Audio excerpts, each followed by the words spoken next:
warahmatullahi wabarakatuh. Selamat berjumpa kembali dalam ruang belajar dan pembelajaran. Baik, kali ini kita akan membahas salah satu pokok bahasan yaitu aljabar kompleks. Namun demikian, sebelum kita mengkaji lebih jauh tentang persoalan aljabar kompleks, maka terlebih dahulu saya akan membahas tentang bagaimana mekanisme ataupun menentukan besaran I berpangkat N. Mengapa ini sangat penting? Karena ke depannya bahwa di dalam aljabar kompleks maka kita akan banyak berhubungan dengan persoalan perkalian antara I kali I atau min I kali I atau I pangkat 3 kalau I pangkat 4, I pangkat 10. Dan dalam hal ini kita membutuhkan sebuah kemahiran di dalam menyelesaikan persoalan I pangkat N tersebut. Jadi yang pertama saya akan menuliskan menentukan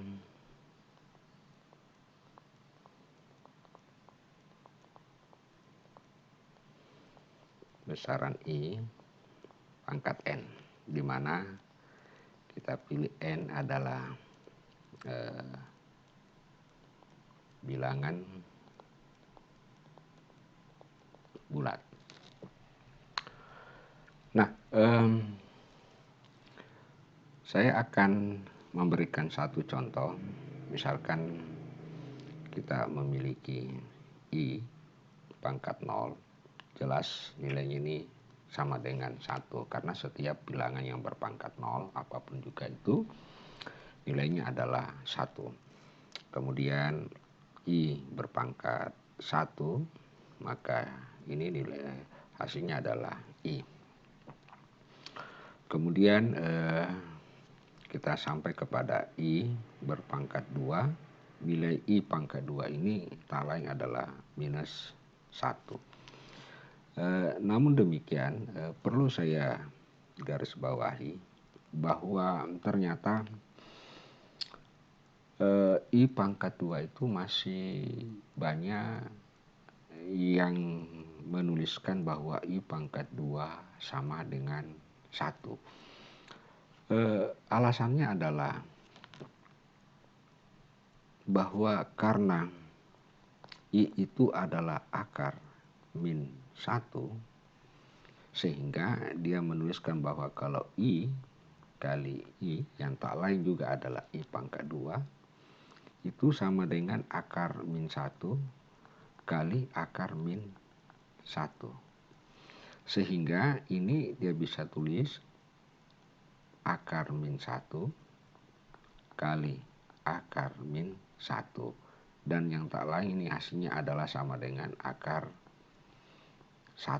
Sehingga dia dapatkan bahwa I kuadrat sama dengan 1. Nah, perlu saya jelaskan bahwa prosedur mempangkatkan I pangkat 2, khususnya pangkat 2, tidaklah seperti itu.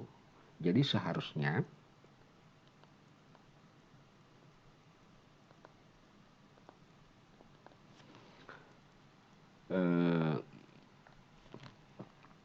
I pangkat 2 itu dituliskan karena I sama dengan pangkat min 1, ya. Saya buat dulu akar, kemudian pangkat 2, min 1 pangkat 1/2, kemudian dipangkat 2 kan. Nah, pangkat 2 kali pangkat 2 ini kan sama dengan min 1 pangkat 2 kali 2 ini kan 2 kali 1/2 ini kan sama dengan 1. Sehingga hasilnya ini adalah pangkat 1. Ya, min 1 pangkat 1 tentu adalah min 1. Berarti ini adalah yang benar, ini adalah yang salah. Oke, tidak sama dengan satu. Jadi begitu prosedurnya di dalam menentukan I pangkat 2. Nah, selanjutnya bagaimana halnya kalau kita ingin menentukan eh, I pangkat 3. Tentu I pangkat 3 dapat kita lakukan dengan cara, karena I pangkat 2 kita sudah tahu, ya tentu dikali dengan I. Ya. Jadi tidak perlu lagi kita menderetkan I kali I kali I, ya kali I. Tetapi cukup kita menuliskan I pangkat 2 kali I, karena I pangkat 2 kali I itu tak lain adalah I pangkat 3. Mengapa demikian? Karena I pangkat 2 kita sudah ketahui sama dengan min 1. Ya, ini min 1. Ya. Tentu dikali dengan I, sehingga hasilnya I pangkat 3 sama dengan min I. Nah, selanjutnya bagaimana halnya dengan I pangkat 4? Nah, I pangkat 4 itu tak lain adalah I pangkat 2 dikali I pangkat 2. Nah, I pangkat 2 itu sama dengan min 1 kali min 1. Min 1 kali min 1 sama dengan plus 1. Nah, begitu mekanisme di kita di dalam menentukan I pangkat N. Nah, untuk sekali lagi saya berikan satu soal. Bagaimana halnya jika kita memiliki I pangkat 16. Ya. I pangkat 16 ya silahkan. Tentu I pangkat 4 kali I pangkat 4 dikali I pangkat 4 dikali I pangkat 4. Nah, bisa. Ini jumlahnya semua adalah 16. Nah, I pangkat 4 itu kan sama dengan 1. Jadi jumlah seluruhnya adalah 1. Nah, cukup dengan cara seperti ini kita menyelesaikan I pangkat N. Nah, baik, karena kita belajar tentang aljabar kompleks, jadi kalau aljabar kompleks itu sangat erat kaitannya dengan proses penjumlahan maupun proses perkalian antar bilangan kompleks. Nah, kali ini kita akan mempelajari yang pertama adalah operasi penjumlahan bilangan kompleks. Jadi yang pertama kita mempelajari operasi penjumlahan. Nah, kalau berbicara tentang operasi penjumlahan, maka sudah termasuk di dalamnya adalah operasi pengurangan atau penjumlahan bilangan-bilangan negatif atau penjumlahan bilangan-bilangan positif. Nah, saya tidak perlu banyak berteori, kita langsung mengambil sebuah contoh. Misalkan kita memiliki set 1 sama dengan 2I kurang 3, kemudian set 2 sama dengan 2 kurang I. Ya. Nah, sekarang pertanyaannya saya buat di samping kanan. Tentukan. Ya. Jadi pertama tentukan set 1 ditambah. Nah, berarti harga mutlak daripada penjumlahan set 1 dan set 2. Kemudian B, nyatakan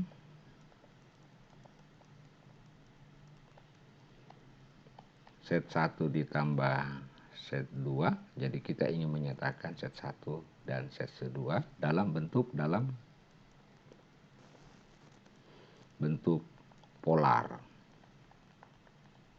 Nah, baik, yang pertama kita akan menyelesaikan soal yang pertama, di mana kita sudah menyinggung tentang persoalan harga mutlak pada pembahasan yang lalu. yaitu bagaimana caranya, mekanismenya ya. Nah, selanjutnya kita akan menyelesaikan soal yang tadi.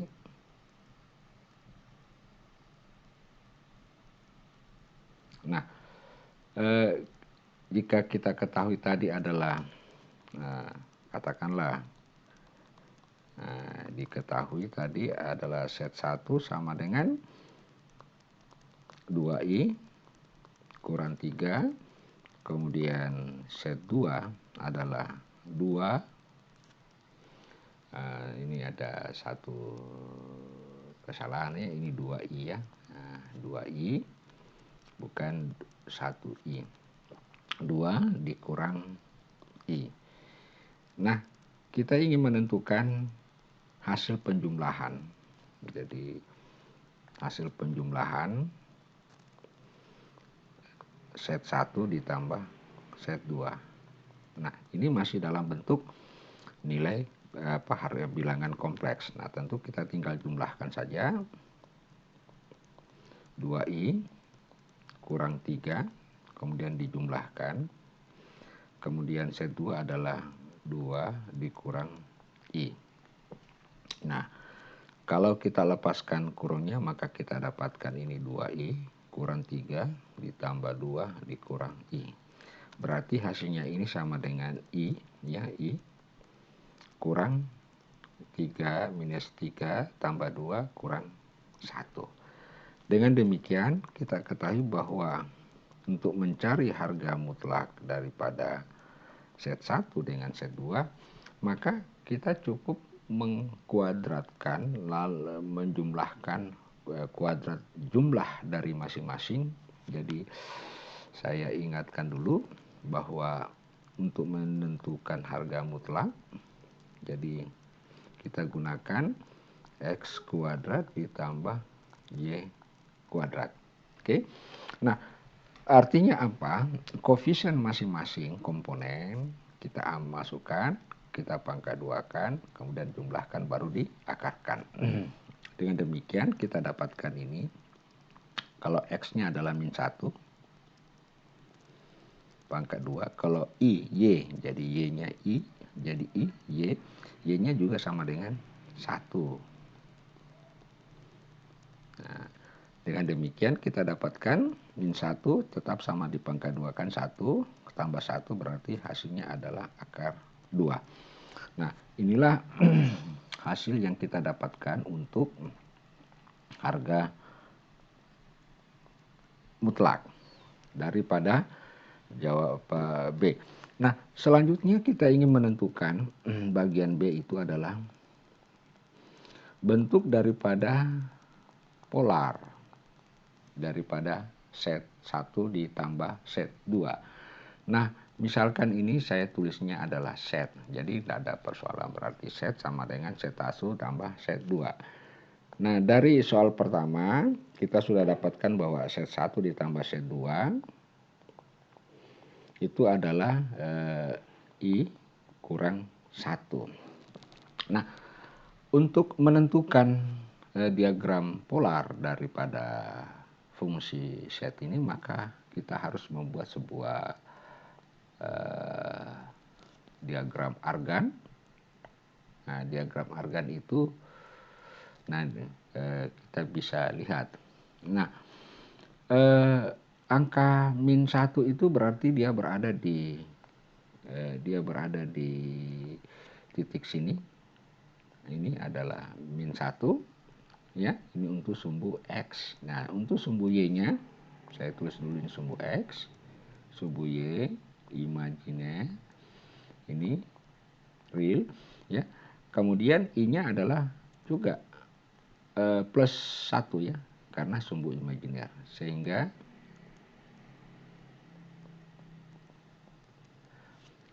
dia punya apa? Sehingga ini dia.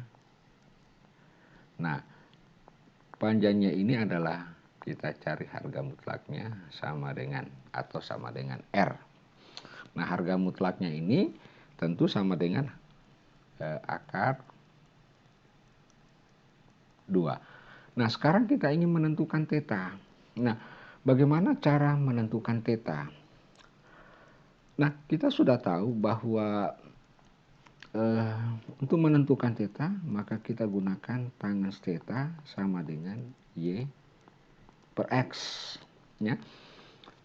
Y per X, Y-nya sama dengan berapa? Sama dengan 1, jadi kita ambil koefisiennya 1, kemudian X-nya sama dengan min 1, jadi sehingga ini nilainya saya kasih warna merah, min 1. Nah, ini kalau kita cari tangens min 1, ada dua kemungkinan. Bisa di kuadran kedua, ini tangens min 1 ya. Tangens theta sama dengan min 1 itu bisa berada di kuadran kedua atau bisa juga berada di kuadran keempat. Nah, itu yang menjadi persoalan karena untuk tangens min 1 itu ada dua. Penempatannya ada di kuadran kedua dan ada di kuadran keempat. Nah, oleh karena itu bagaimana mekanismenya? Nah, kita cari dulu. Tangens theta itu kita ambil nilai positif daripada harga min 1. Jadi tangens theta itu sama dengan 1. Sehingga kalau untuk tangens theta sama dengan 1, tentu tetanya itu sama dengan 45 derajat. Ya, jadi 45 derajat itu bisa kita tulis pi per 4. Nah, ingat bahwa karena kita sudah mengambil theta adalah 45 derajat, untuk positifnya perlu saya jelaskan, kalau kita ambil bagian positifnya, maka theta itu selalu diukur pada sumbu X dalam setiap kuadran. Jadi sekali lagi selalu diukur pada sumbu X ya. Nah, sekarang kita lihat 45 itu di mana? Nah, baru kita memperhatikan ini. Ternyata 45 derajat itu sumbu X, sumbu Y-nya positif, sumbu Y berarti ini garisnya. Nah, pengukuran 45 diukur pada sumbu X pada setiap kuadran. Jadi kalau misalnya dia berada di kuadran kedua ini, maka sumbu X-nya itu adalah ini. Ya, sumbu X-nya adalah yang ini, bukan yang ini. Jadi sekali lagi kita menuliskan dulu harga positifnya 45 derajat. Setelah kita mendapatkan 45 derajat, langkah berikutnya kita memperhatikan grafiknya itu berada di mana. R-nya itu berada di mana? Ternyata dia berada di kuadran kedua. Dan ingat, karena kita ambil positifnya, maka 45 derajat itu dihitung pada sumbu X. Jadi sumbu X pada kuadran tersebut. Nah, sumbu X pada kuadran kedua adalah yang ini, dan sumbu Y-nya adalah ini. Oke, kalau pada kuadran pertama berarti yang ini dengan yang ini. Oke, jadi dihitung dari sumbu X. Nah, berarti nilainya ini sama dengan 45 derajat.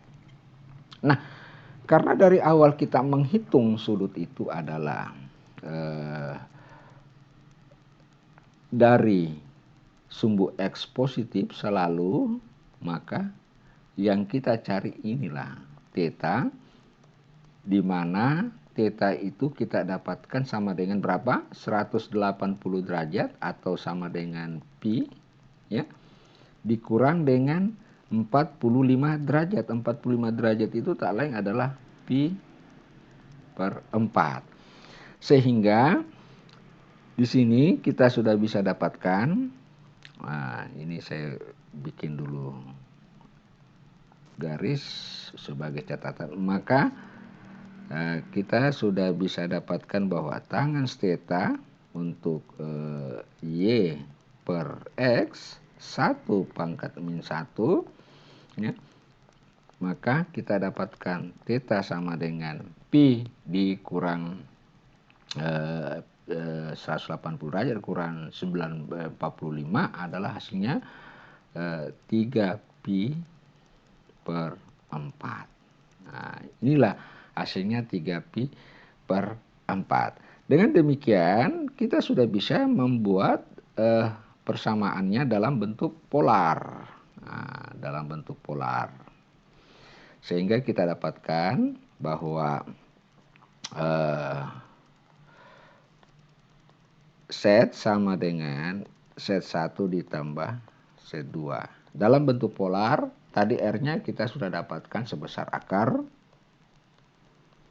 Nah, E-nya sama dengan berapa? Sama dengan I 3pi per 4. Nah, inilah jawaban untuk soal bahagian B. Nah, baik saudara sekalian, maka selanjutnya kita akan membahas bagaimana mengenai operasi perkalian, ya. Bagaimana tentang operasi perkalian. Namun demikian, sebelum kita membahas tentang operasi perkalian, maka terlebih dahulu saya akan menjelaskan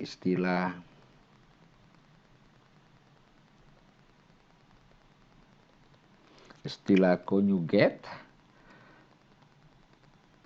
bilangan. Iya. Jadi ada namanya conjugate. Nah, apa sebenarnya itu conjugate? Jadi saya hanya berusaha mendefinisikan sesederhana mungkin bahwa saya tulis dulu bahwa conjugate itu adalah perubahan, ya, perubahan tanda minus atau plus. Nah, perubahan tanda minus atau plus pada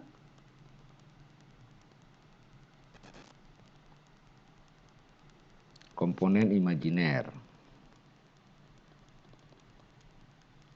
Jadi pada komponen imajiner dari bilangan kompleks yang dikonjugasi.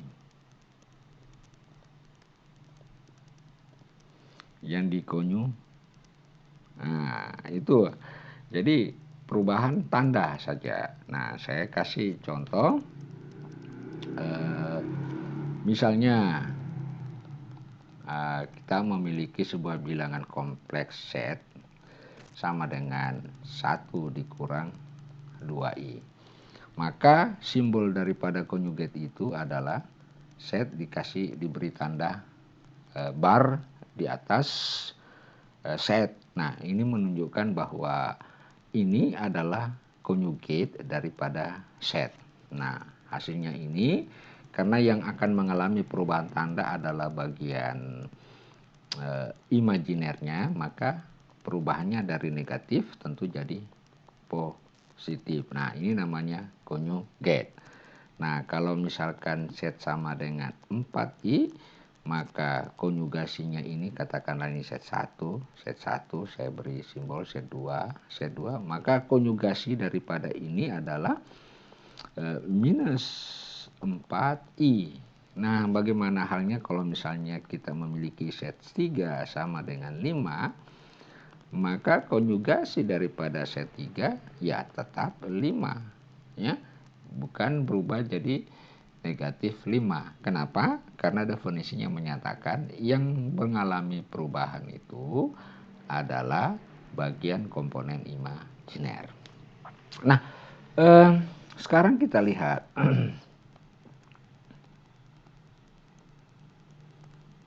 Misalkan kita memiliki set, ya. Saya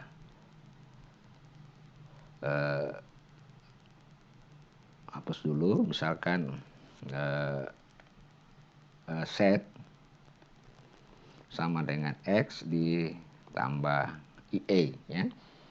Kemudian saya mau cari konjugasinya, saya tentukan maka X ini berubah jadi IA.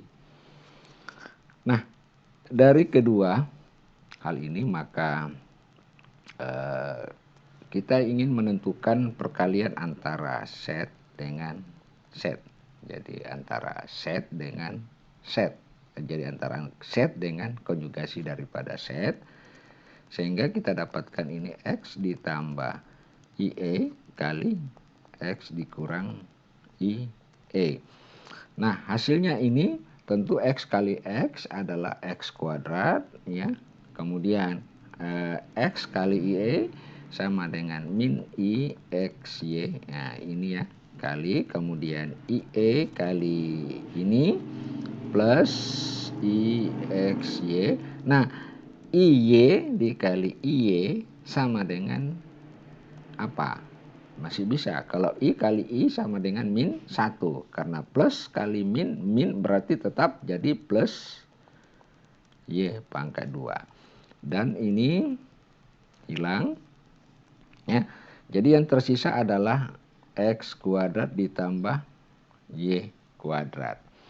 Nah, dengan demikian, coba kita, jadi sekali lagi saya tuliskan bahwa hasil set, konjugasi set itu tadi kita dapatkan X kuadrat di. Nah, kita coba bandingkan dengan hasil harga mutlak daripada set itu sama dengan X kuadrat ditambah Y kuadrat, atau bisa saya tulis set pangkat 2 sama dengan X kuadrat ditambah Y kuadrat. Nah, dengan demikian kelihatan ini sama.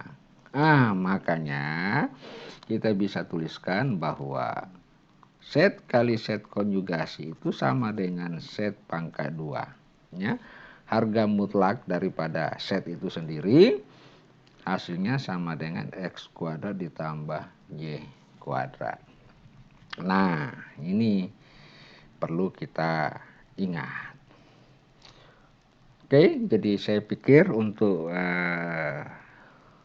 bahasan tentang konjugasi kompleks sudah cukup. Nah, langsung kita masuk ke pembahasan berikutnya, yaitu operasi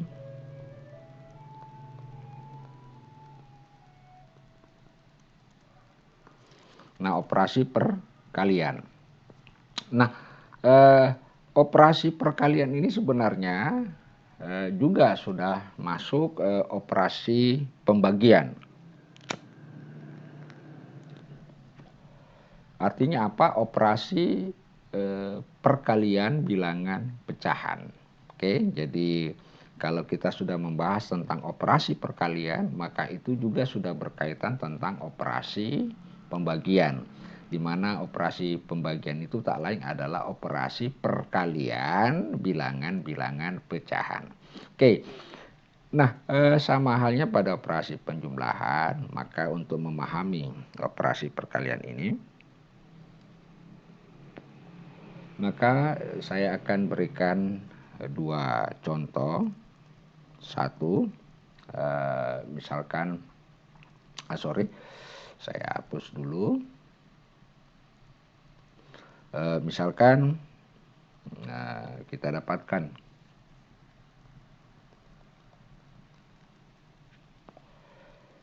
set 1 itu adalah 1 kurang I, dan set 2 itu sama dengan 2 ditambah I.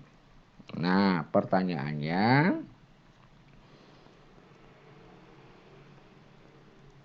tentukan nilai mutlak, ya. Nilai mutlak, nilai mutlak dari,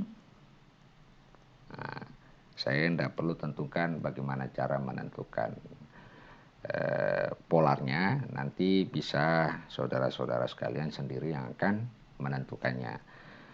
Misalkan kalau operasinya set 1 bagi 2, kemudian bagi B, set 1 kali set 2. Nah, jadi ada 2. Nah, sekarang kita akan menyelesaikan ini untuk bahagian A. Bahagian A itu adalah set 1 ditambah set 2. Nah, disinilah kita akan memfungsikan conjugate, ya. Set 1 ditambah set 1 dibagi set 2 berarti 1 dikurang I dibagi dengan 2 ditambah I. Nah, ini kan susah untuk kita rasionalkan. Maka salah satu cara untuk merasionalkan, maka kita mencari konjugat daripada set 2. Nah, saya buat catatan dulu. Konjugat daripada set 2. Nah, ini konjugatnya.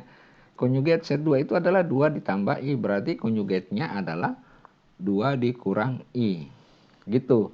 Nah, kenapa set 2 saja ya yang harus dikonjugasikan? Ingat bahwa hasil perkalian antara Z dengan konjugasinya itu menghasilkan bilangan real.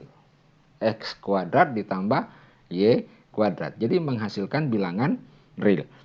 Jadi perlu dicatat, sehingga yang dikonjugasikan itu adalah set 2. Untuk apa? Supaya yang di atas ini kita kalikan konjugasi set 2, yaitu 2 kurang I, 2 kurang I. Ya kan harus seragam, harus sama dengan 1.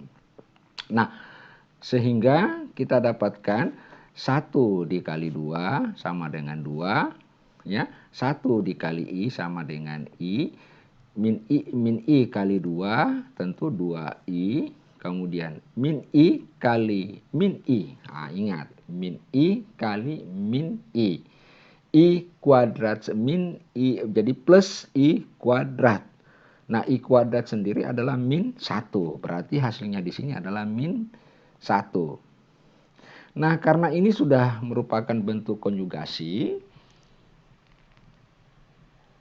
maka cukup kita ambil koefisiennya baru pangkat 2 kan masing-masing. Berarti 2 pangkat 2 sesuai dengan aturan ini sama dengan 4. Kemudian ini koefisiennya adalah 1.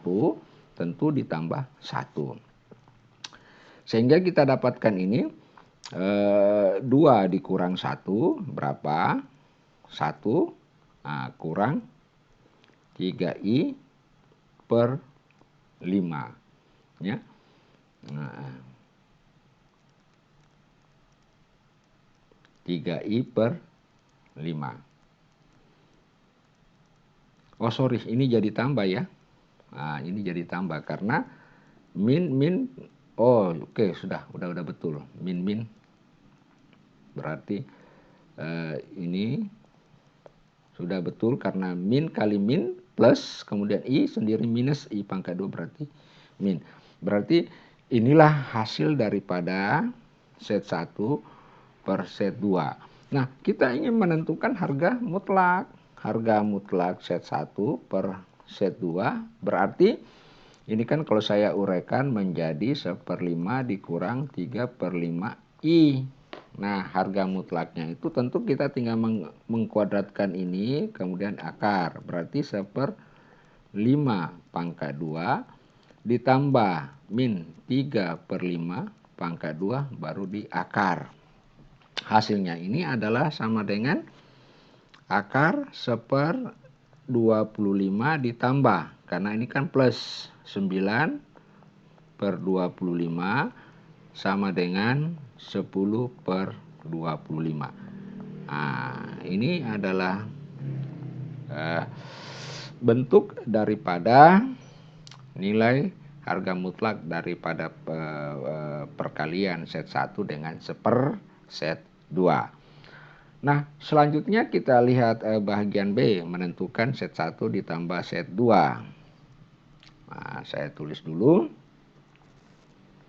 Bagian B, set 1 dikali set 2.